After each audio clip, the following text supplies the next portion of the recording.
Welcome back into Talking Fitchburg. Joining today from the Fitchburg Fire Department, my friend Adam Dorn. Dorn, welcome back to the show. How you doing? I am great. How are you? I am excited. We're going to talk about the importance of fire prevention, which is super important. And we've already spent a little time talking about why you do this each year. We've spent time talking about the sounds of the beep. That's the theme this year. And we spent time about action planning and what do you do after you hear the beeps. So today I thought we'd go a little bit broader and because fire safety prevention, is so important. And the first question, Dorn, just overall, and especially, your many years of experience in fire and you do fire inspection as well. But what's the message to you? What's the message this week that you want to get out there? We have the theme and everything, but really, what's the takeaway, whether it's the youngest or the oldest, about fire prevention? I think it's that everybody plays a role. Everybody plays a role in being safe and moving forward in fire prevention. Everybody's involved one way or another. It doesn't matter how young or seasoned you are, right? Where you're at in life, what you do. Everybody has a role that they can play in keeping themselves and everyone else safe.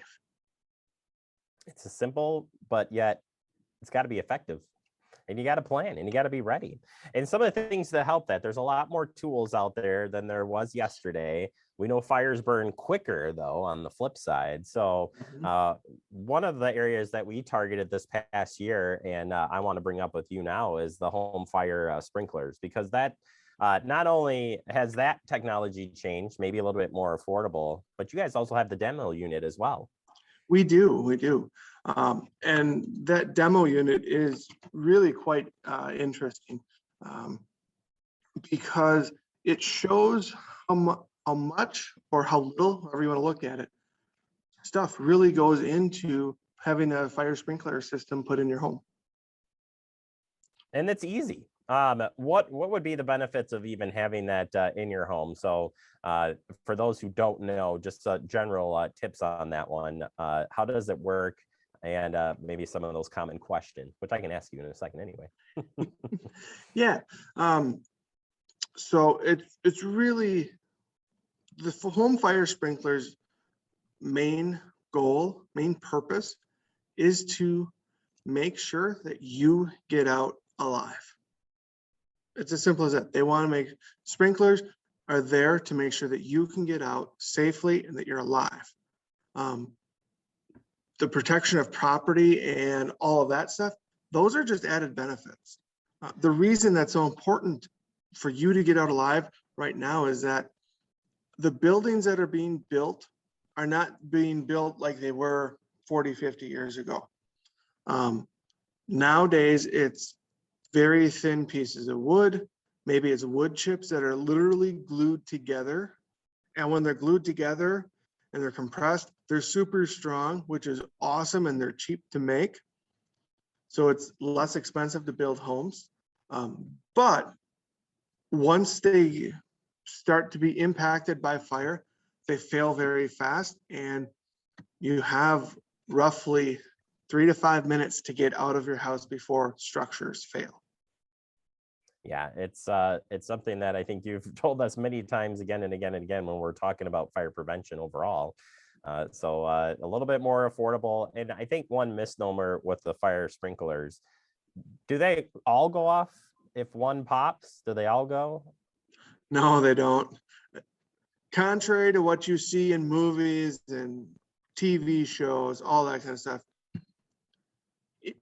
when one sprinkler head goes off, it is activated by heat. Sprinklers are activated by heat.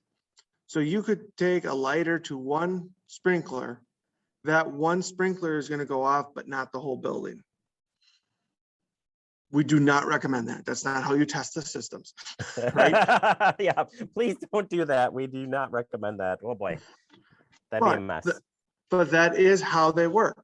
Now, there are certain systems when designed that if one head goes off, actually, it's not even the head. the alarm needs to go off, and then there's like a couple other steps that take place, and then the water comes out of all of the heads. That's a special type of a system designed for a special type of hazard that's not very common. I think we maybe have 2 of those in our city, so it's not very common. All right, sticking with the theme of sprinklers. Sprinklers are in a lot of these buildings, apartment buildings. We have a few of them here in Fitchburg. When we're looking at fire prevention for apartment buildings or condos, depending where you live, fire alarms in apartment buildings are very crucial to that. But just overall, do you have some basic fire prevention tips for people living in apartments? Yeah. So those that live in apartments, condos, multifamily housing, some of the big things to know is where to find the fire alarm pull station. Generally, they're found within 5 feet of an exit door. Maybe it's a patio door or like your main door to go in and out of the house. Know where those are at. Know where yours is. Know where you probably may find them down the hall, that type of thing. Some of the other things to know with that is that if you ever do encounter a fire or smoke in your building, right? Don't try to put this fire out. Activate the alarm first. Get everybody out of that building, because we want to make sure people are safe first before you try to do anything else. But also, don't just pull the alarm to pull the alarm. Believe it or not, we go on quite a few calls every year where people are pulling fire alarms just to pull fire alarms. And it's not the adults that are pulling fire alarms, it's the children, because, they think they're funny or whatever it might be, whatever the reason is. It's not a true emergency. You're taking resources away from people that may be having real emergencies and putting us out of service to take care of this, where it's really nothing. So those are some of the big things that we come across. But some of the other things to just be aware of is that when you hear the fire alarm in those buildings, get out right away. Go to your meeting place. We encounter a lot of people that do not leave the building when those alarms go off. Believe it or not, it's hard to understand why, but it happens. But by not leaving a building, it puts more work on us if there really is a fire, because now we have to try and get everybody out and put the fire out. Where if people were to just get out on their own, we could put the fire out, and I'm guessing people could probably come back into the building a lot sooner than they would if they were to stay in there when they're supposed to be getting out. Yeah, and we do see quite a bit of apartment fires, so to speak, and the more probably in the spectrum of cooking fires in there.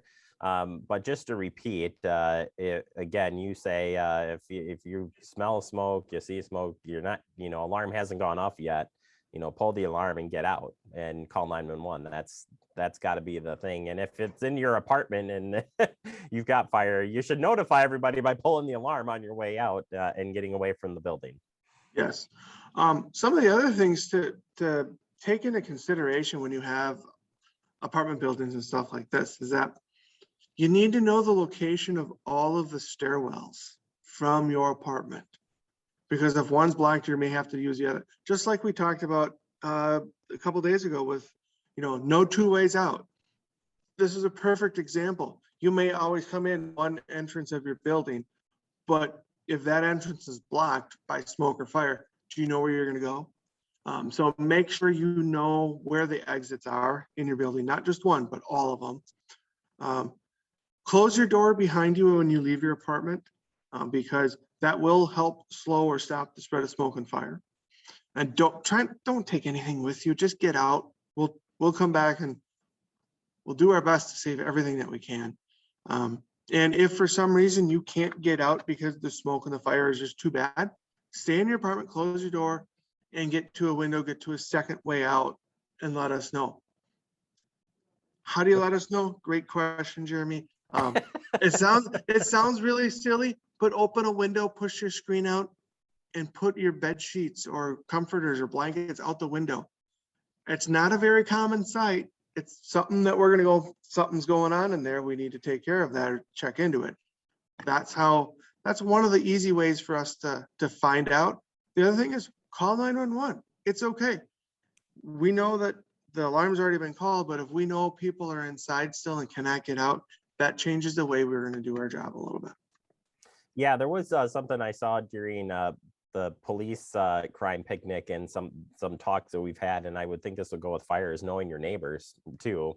Definitely would play probably a big role here in with the apartment condos or like I said, large dwelling, if you will, with multiple occupants.